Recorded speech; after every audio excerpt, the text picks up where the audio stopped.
Hello, and welcome to this video about WordPress, the introduction to WordPress. The last time we were installing WordPress on a host and linking the host server to a domain. So now we're going to go into WordPress and just look around and see the various features of a WordPress site, a very bare bones WordPress site with no content. So this is Jeff's screen. He is in his hosting account at SiteGround. And he is going to go log into WordPress, which from SiteGround you can do by clicking the Go to Admin Panel button, the green Admin Panel button. And as I said in the last video, the hosting video, it really depends on your host what this is going to look like. And in some cases, you will just have to type in your url.com/wp-admin, but most of them should have a link to to that page. So can you go ahead, Jeff, and click on the Go to Admin panel?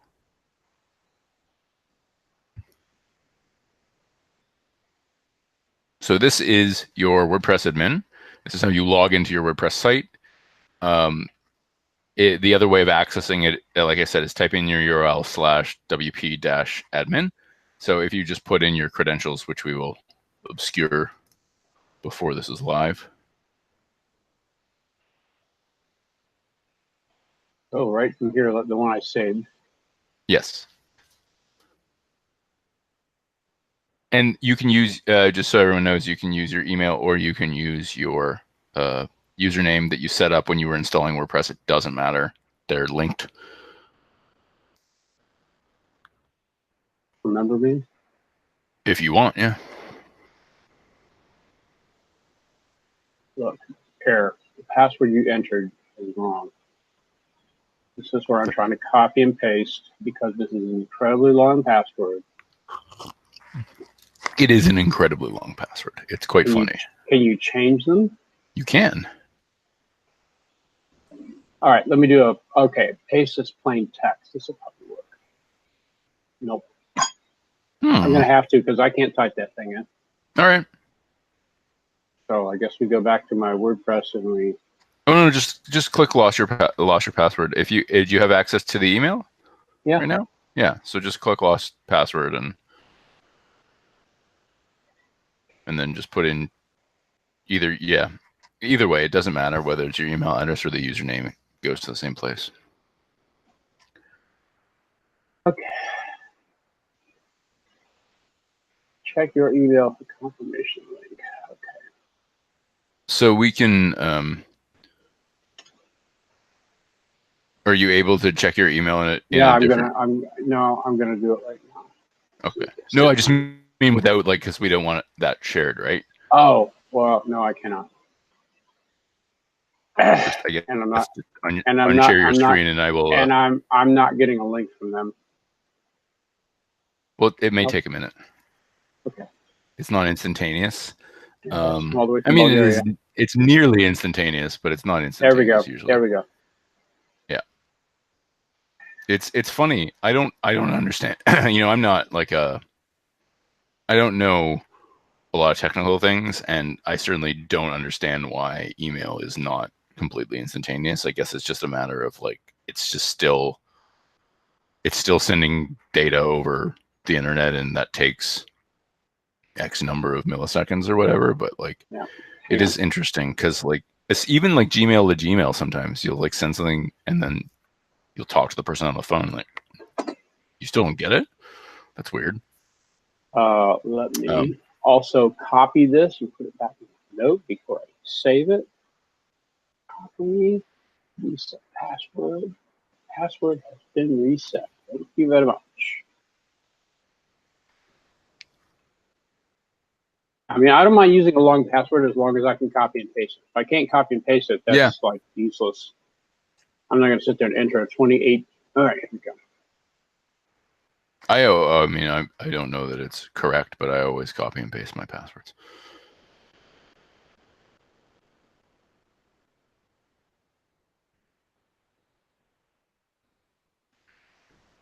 Hey, there we go. So we are now in WordPress. And this, of course, as they say at the bottom there, WordPress takes time. So can you scroll down to where there's another? There we go. Start now. So this is interesting. This is I don't know if SiteGround set this up or this is just a new version of the way WordPress gets you launched, because I've installed WordPress many times, but I haven't installed like the newest version of WordPress because I've just updated. I haven't installed WordPress in a while, and I've just updated to it. So I'm not.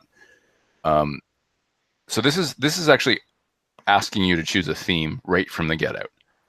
So I guess we should talk about that first. I wasn't going to talk about that first, but we should talk about that first. So your theme is like a more elaborate version of a paint job.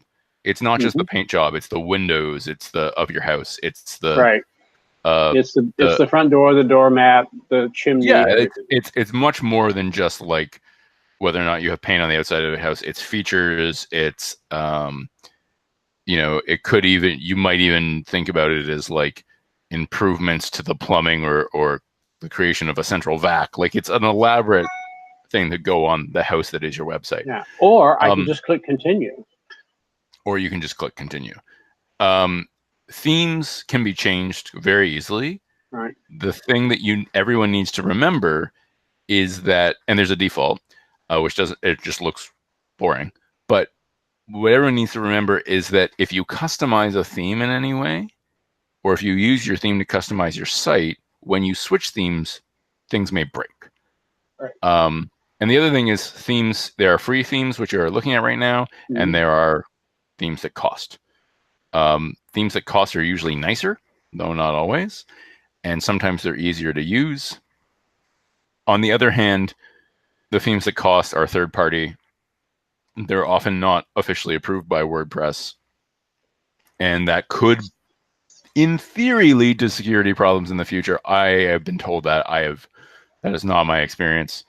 I use third-party themes all the time, but I do know people who think that third-party themes are riskier than WordPress-approved themes. That's a choice I guess everyone has to make. For me, I've worked with third-party themes my whole WordPress career, and I've never had problems. So you don't necessarily have to pick one now, or you could pick one and it is not going to commit you to it for the rest of your life, because they can be switched really easily, especially given that you have no content right now. It doesn't matter what you pick, because so you just want to do continue? You can just do continue, yeah, and then we'll just stick with the default. Okay. So if you scroll up, these are plugins. So I should explain what a plugin is. WordPress is originally designed for blogging.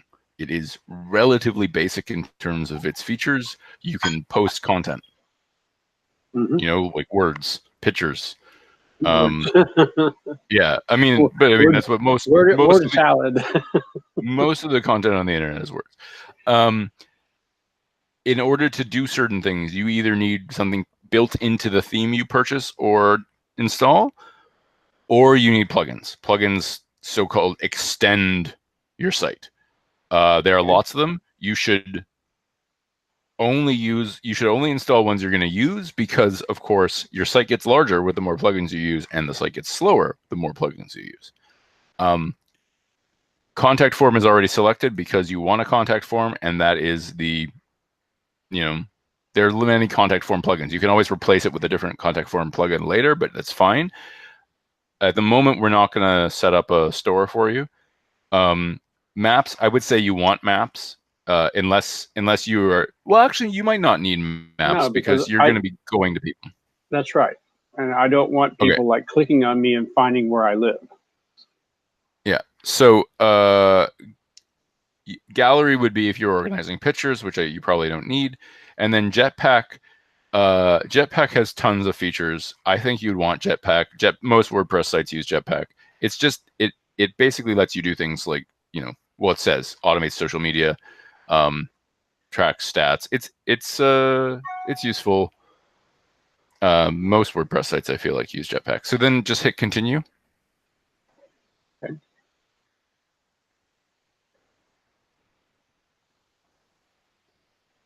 Or complete, sorry. Oh no, okay, sorry. Okay, so here we go. Now this is interesting. Again, the last time I installed WordPress, this was not yet part of the WordPress install. These are things that you would set up when you're ready to go live, I would say, and we're not there yet. So let's not install Google Analytics or Yoast or Opt-in Monster, especially because Opt-in Monster you have to pay for later. Yoast is, but I'll just briefly mention what they are. Google Analytics is the industry leader, of the only one really, in terms of tracking your traffic. We are going to put Google Analytics on your site. We're going to do that at a different time. We're not going to do it right now. Yoast is the industry leader in plugins that let you improve your SEO. So SEO is search engine optimization, and what Yoast does, for example, to use the thing they mentioned, meta tags. The meta tag is something that you, as a user, only see if you are seeing the search page in the search results. You're not going to see it on the main page unless you look at the code, the source code.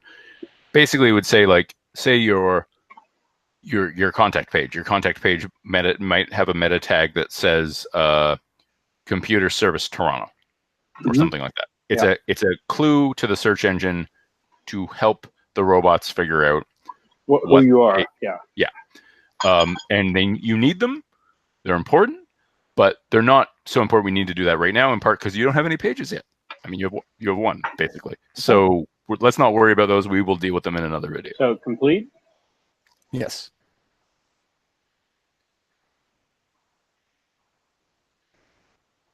This is so interesting. This part of it is just, it didn't exist in earlier versions. So usually you don't get this guide. Usually you're just there. You're just in your dashboard there. Click on go to dashboard.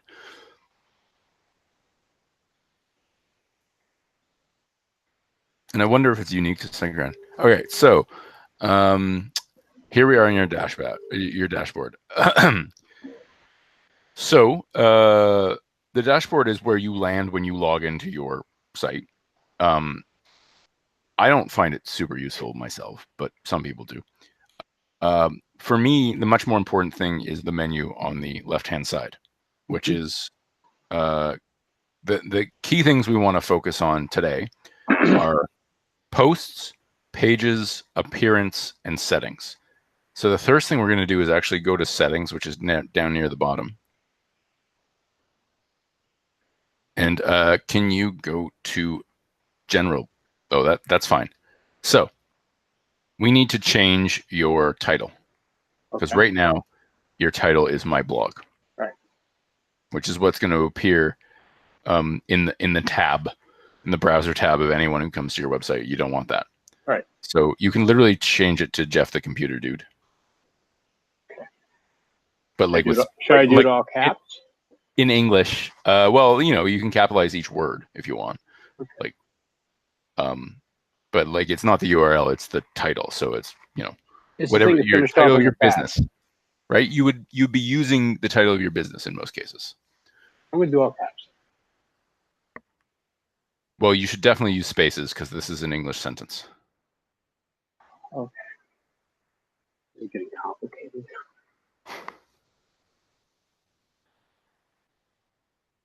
Because people are going to see this. Okay, got it. In the tab, right. Yeah. Okay. Now for your tagline, you could say like computer service Toronto, whatever, like, a short version of your value proposition or a short version of your conception of your company or the brand, like it's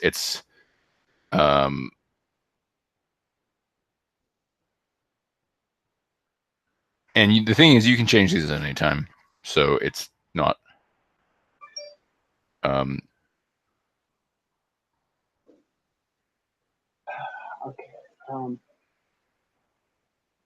My computer service experiences. There you go. Okay. All right.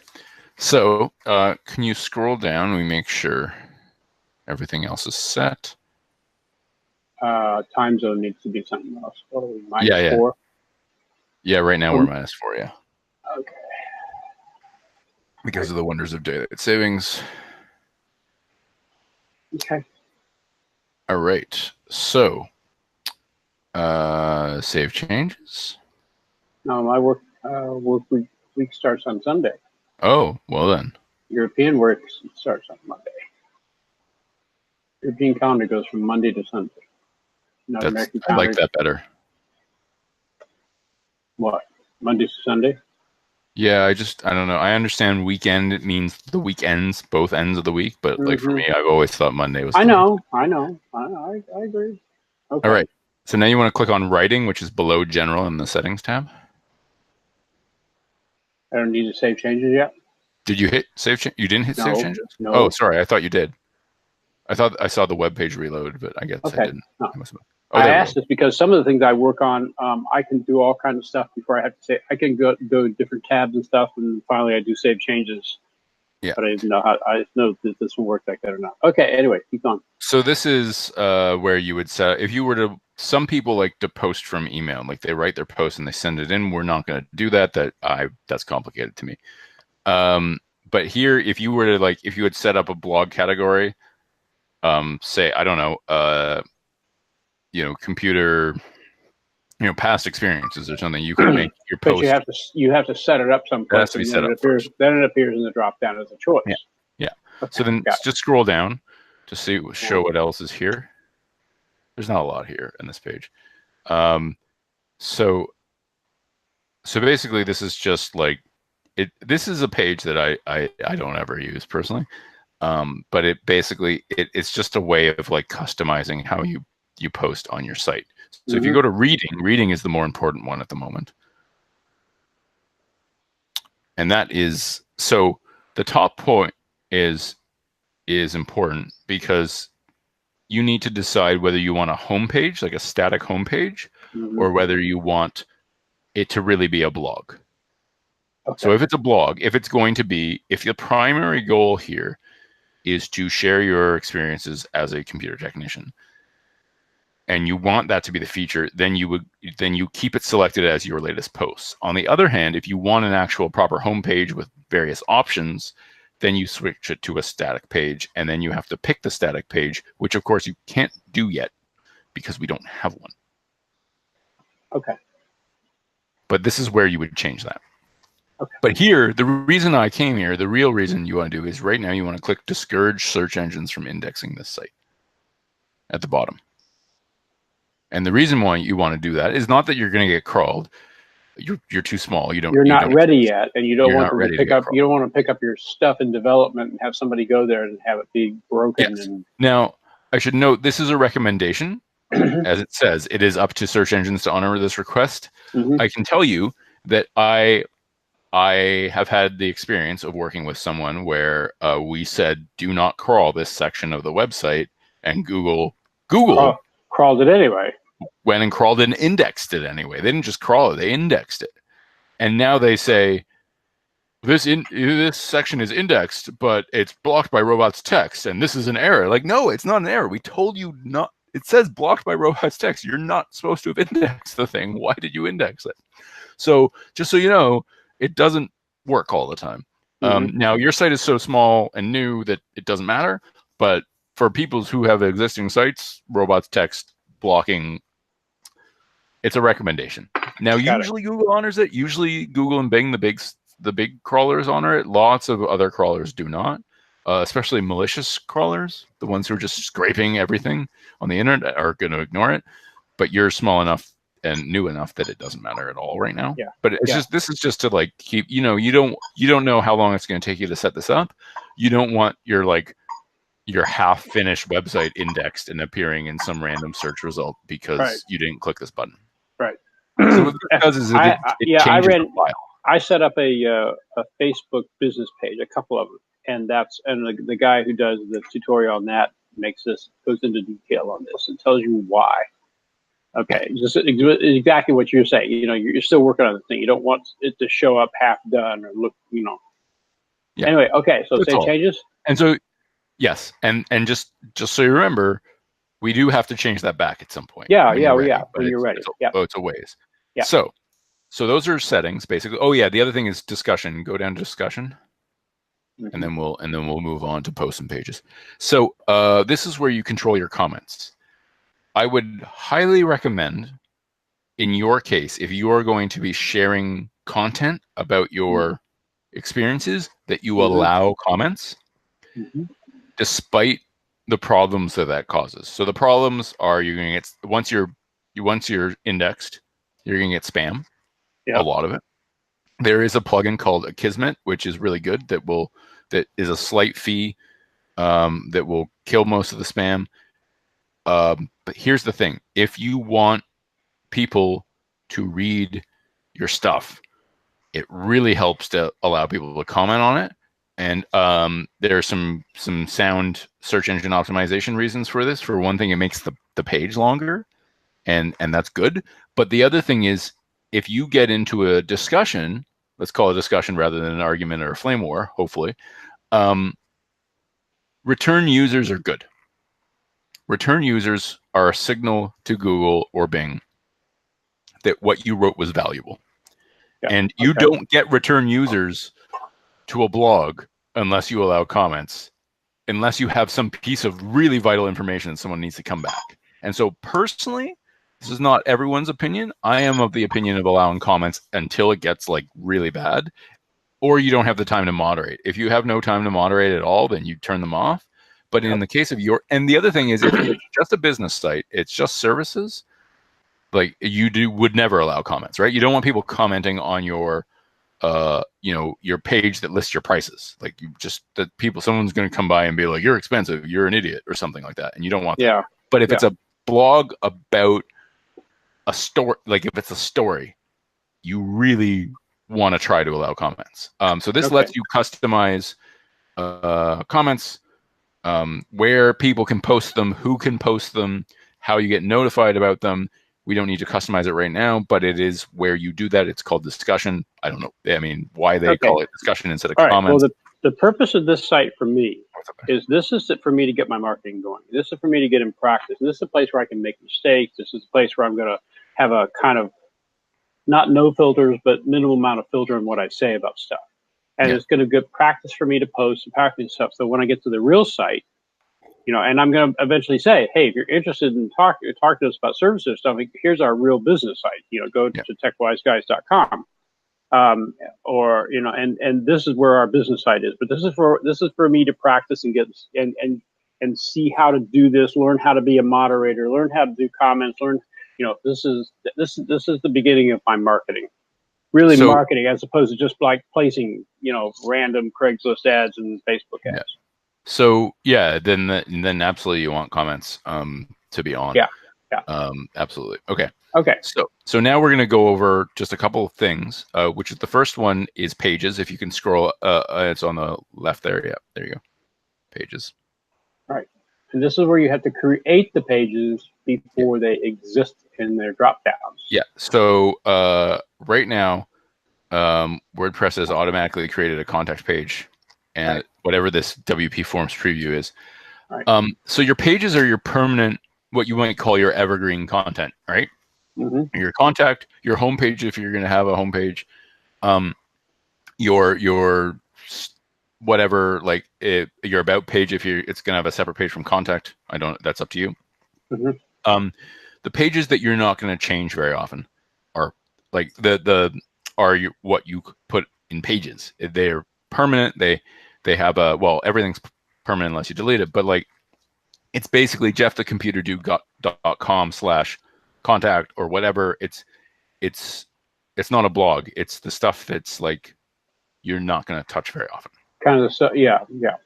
The difference between pages and posts is that posts are new stuff that you're presumably constantly adding. Your stories, whatever else you might want to talk about, are going to go under posts, and those are often going to have a date in the title or in the URL rather. And so if you click on posts for a second, posts are also like aggregated. So SiteGround's WordPress installer is customized to have these defaults. And not all of them will be like that. But basically, this is where you would actually write regularly. It's the pages are just, you're going to set up a bunch of pages for the size of your web, for whatever size of website you want, and then your posts are like this, the time that I had to solve this problem or whatever. That's the distinction. So I have a question. Sure. If I want to write posts and I don't, I want to, the way I'd like them to appear is I'd like the most recent post to be on top of Yes. wherever, That's and then default, be able to scroll down by others and to see the previous and the previous and the previous, the archive ones. I don't want to post one and then have all the others like have. In other words, like I'm replacing one there, and all the ones that were there are now gone.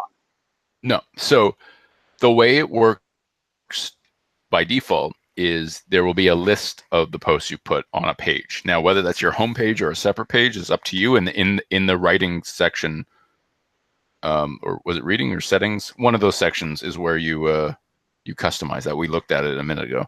I'm just blanking on the page. What appears is customizable. You can sort by date. You can sort by other things. WordPress uses categories and tags. Categories are like the general topic area. A tag would be a more specific thing. Like say, a category might be operating systems, and a tag might be Windows 7 losing its support, for example. And then you can sort by tags, you can sort by categories, you can sort by date. The other thing is they don't go anywhere. You have to remove them yourself. What they do is if you say your post page may be set to display 10, right? Mm-hmm. So if it only set to 10, once you get to 11, 11 is on page 2. Yeah, you're going to have to go next. Yeah. Okay. But 11 could be the first thing you ever published if you have it sorted by recency, right? So you have those options. The themes, the various themes you can get will give you more options in terms of customization. And there are plugins as well that can get you very complicated versions of displaying things. We're not going to get into that today because that gets quite complicated. Okay. So the one other thing I wanted to look at before we stop today is appearance, which is over on the left again. I'm looking for it. I don't see it. Oh, there we go. Paintbrush. So just click on that. So right now you have 2017, which is one of the many default themes. So earlier we saw there were lots of free themes they were pushing. You can search for themes by clicking the Add New button up top. But basically, if you click on Customize, you can see what it's like to change your current theme. It doesn't matter there or the blue button, they're the same. So each theme is going to be different. But basically, they have the same or similar options on the side. When you pay for a theme, it's going to have more options. But if you click on Site Identity at the top. Identity. You were just hovering over it a minute ago. It's right below you. Okay. So right there is another place where you can customize what you said. This is where you add your logo. Your logo has to, and a site icon. Your site icon is the little, when you're in Gmail and you get that little like letter in the URL. Yeah. That's your site icon. All right. So stuff like that. If you click the back button next, not in your browser, but in next to site identity, this is like you can customize the color. You can add things to the header, which is this giant picture right here of a plant. Can I replace this picture with another picture? Yes. Okay. Everything is many things are customizable. Menus are like your navigation menu. But you need pages before you can do that. Because there's nothing to navigate to because we haven't created any pages yet. Yeah, exactly. Widgets would be things you put in your sidebar if you have a sidebar, for example. So like, say you want a contact form on every page, you could put that in the sidebar using widgets. Say you wanted, say you wanted your picture on every page, you would use a widget probably to do that through a sidebar. So basically, this is where you customize your theme. You don't have to use 2017. You don't have to use 2019. You can use whatever theme you want. The decision is a tough one, and it's one that you probably won't stick to. in my experience. My experience is you pick a theme, and then later on you're like, I don't know that I like this, and then you switch. Yeah. As long as your theme isn't super customized, as long as you haven't done all sorts of crazy things, or you don't have a theme with a lot of extra code in it, there shouldn't be a big deal changing themes in WordPress. There are lots of them, as you can see, including both free and pay. Are these Obviously, free? How can I tell if these are free or paid? scroll up to the top for a second. I don't know if there's an option to see. So these are featured. Check on feature filter, maybe, next to favorites.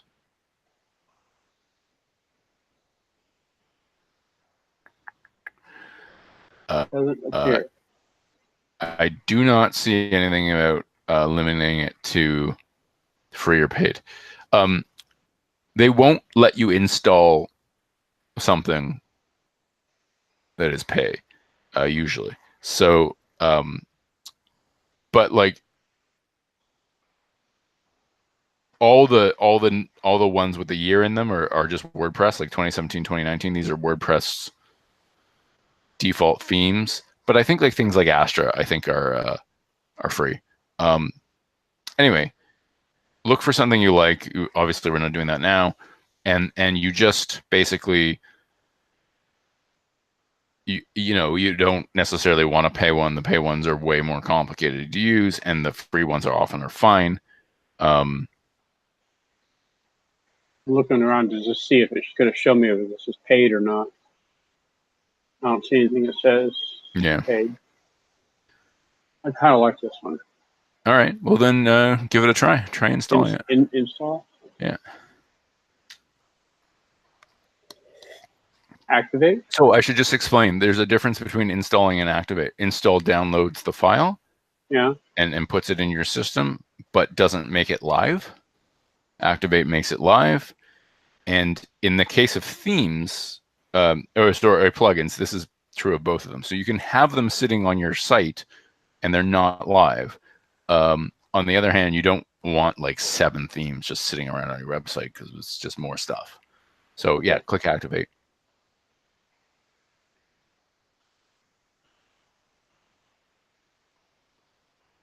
All right. So now you can go to customize.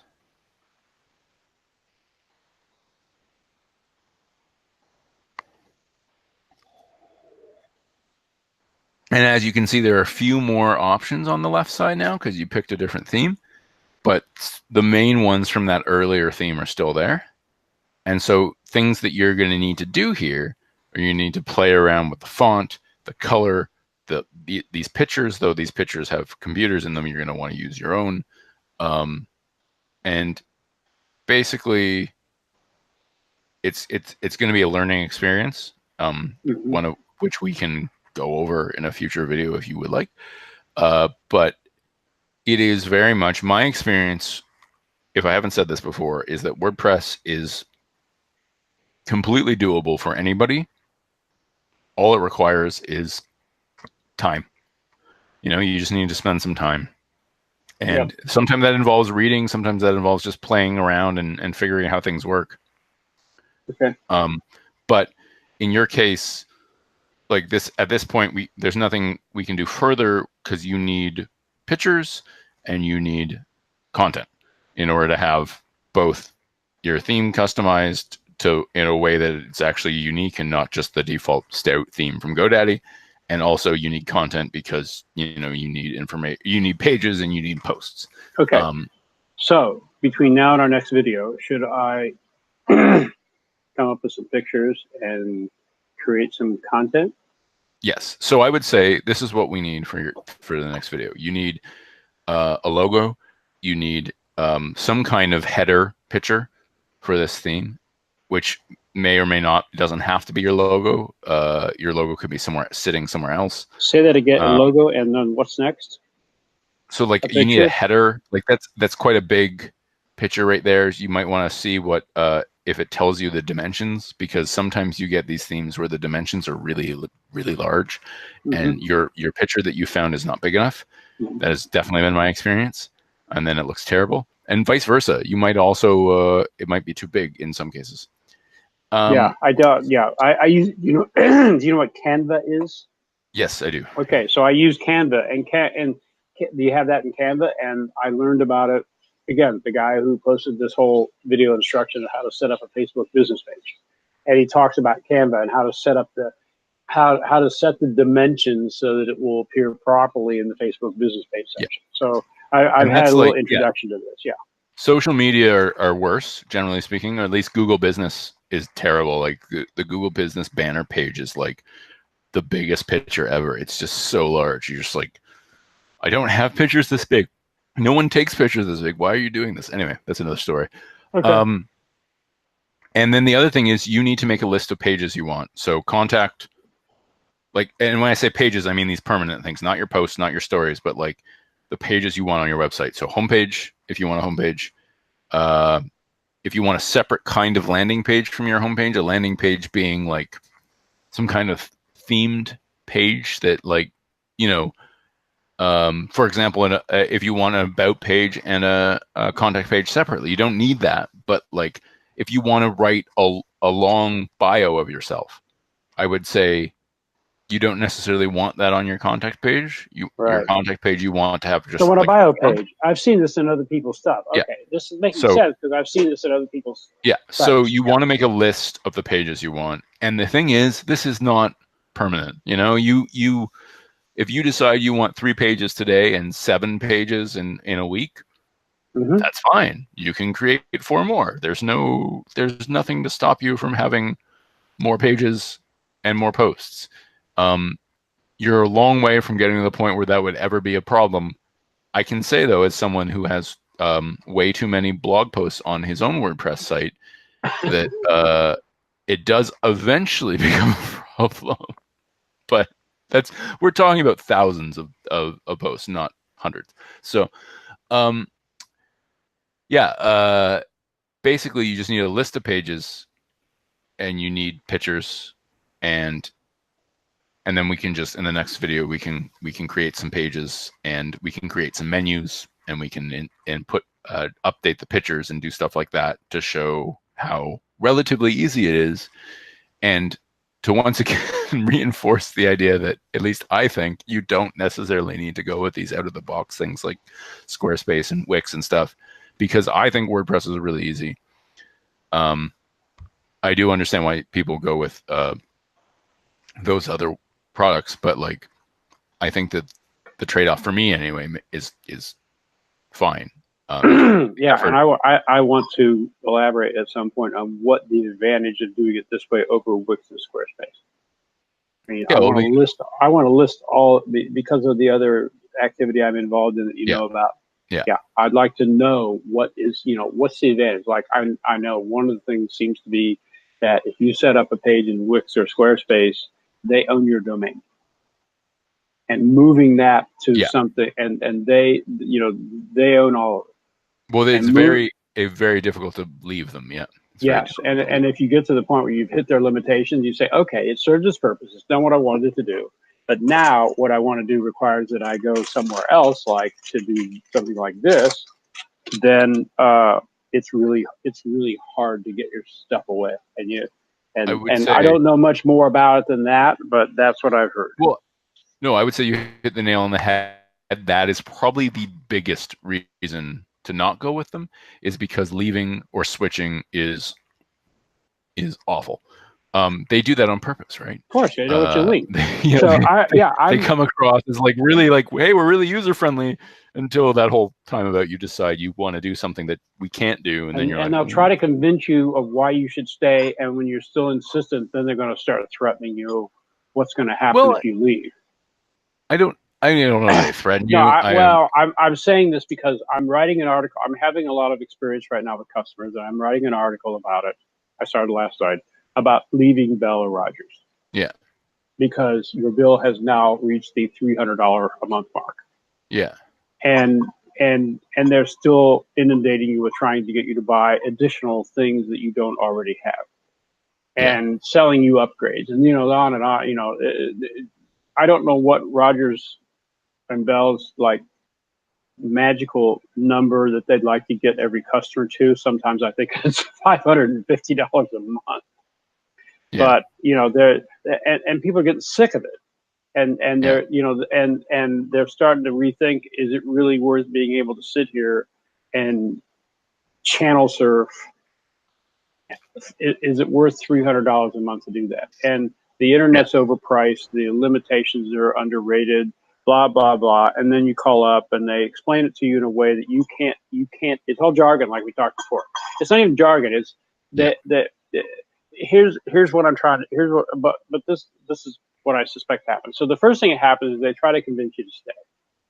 And the second thing that happens is then when they can't convince you to stay, well, then they start explaining it to you in terms that you can't understand. And when you ask them to explain that, you still don't understand, because it's also because now what's happened is they bundled all the services together. And because you have 3 services, you get a 5% discount. And because you have this, you get that. And because you have something else, you get that. And it's so hard to unravel it, to try to understand, well, let's see what happens. Do I really even need a landline anymore that I'm paying you $43 a month for? Well, what happens if I eliminate it? Oh, that means I lose on my discounts. Well, if I lose my discounts, is the net result I'm paying less than what I'm paying now? Or is the net result that everything now, because the discounts are up, goes up and I'm actually be paying more? And I would just say that it's probably not quite that bad with leaving the out-of-the-box site providers, but it is something like that. Yeah. Where if you do call them to ask how, they're going to do everything they can to jargon you into thinking you don't want to leave. When we stopped the video, I'll tell you a really interesting one I had last week. So, all right, we can talk about the video. I have a customer who he has cerebral palsy, and he's nonverbal. Yeah. I mean, he reads, he thinks. He's a full professor at Ryerson. He's in a $25,000 electric wheelchair that he can get around on, but he can't speak. So he's got his cell phone is always turned on do not disturb. Well, he was so sick of Rogers that he canceled all his account. He ported his phone number over to Virgin Mobile, a whole bunch of other stuff. So last week I'm on site for his switch from Rogers cable internet to Tech Savvy cable internet. And while I'm there, I have to do not disturb his phone, because I have to answer it in case the installer shows up, because we're waiting on something. We think we're waiting on an installer to show up. So first we get a call from somebody whose English is not their first language, calling about why you left us. Hi, I am Dejinda, and I am calling because we would like to talk to you about keeping you as a customer, something like that. And I said, we're not interested. Goodbye.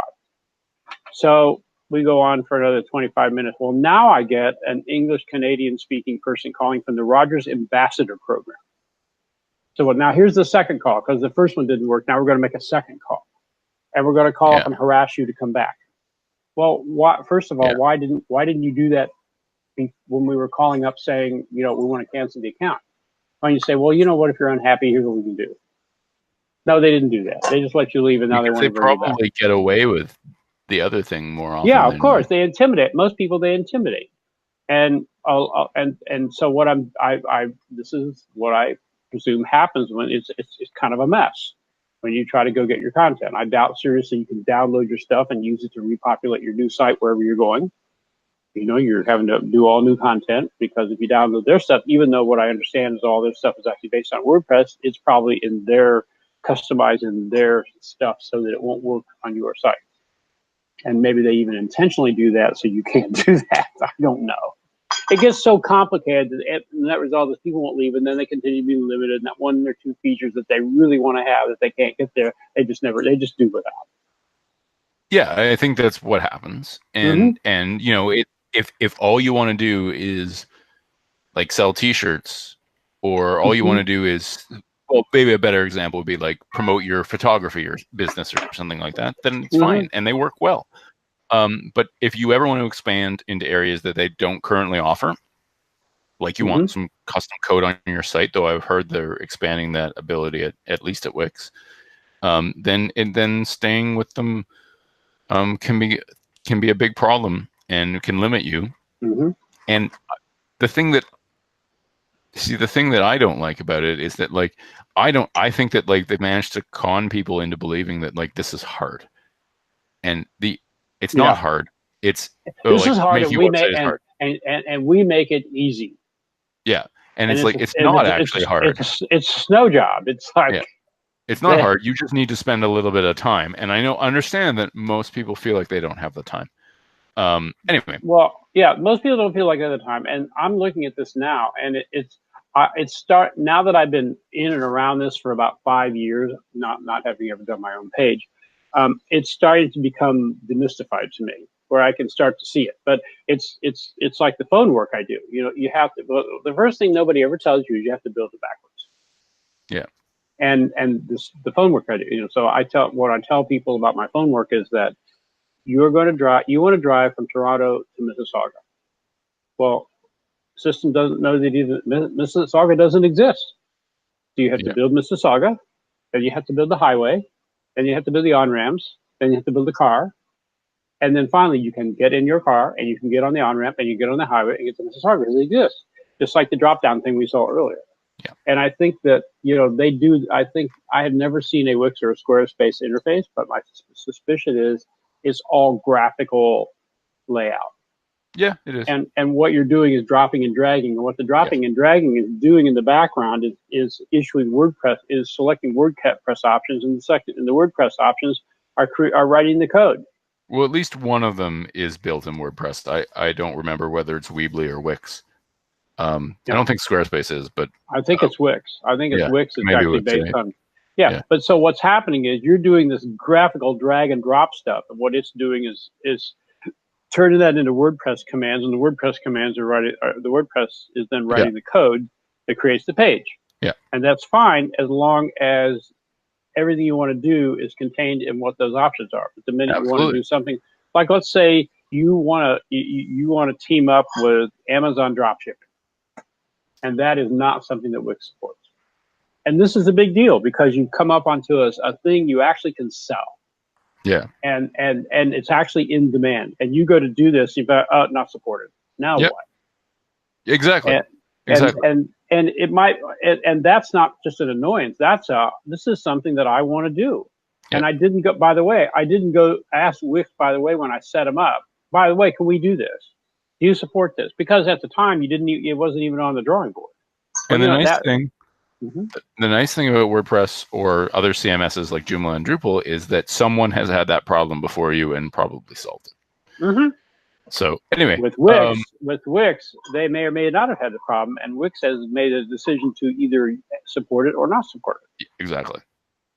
So in the next video, I think what we're going to do is we're going to create some pages, and we're going to customize your theme, and we're going to see how it looks. Okay. And then we'll. So I'm gonna have to get a picture of me. Plus, I want to go out there and find. I want to find a drawing of. I want to find a guy sitting in front of the computer that's like a cartoon drawing, with him pulling his hair out. Yeah. Well, there's probably something out there, whether you have to pay for it or not, I don't know. Yeah. But like there was something like that out there for sure. Okay, so stop the video? We'll stop the video, and next time we will have a video about how to just create pages and to customize the theme. And so this was just a general overview of what it looks like. All right, thanks for watching, and we'll see you next time.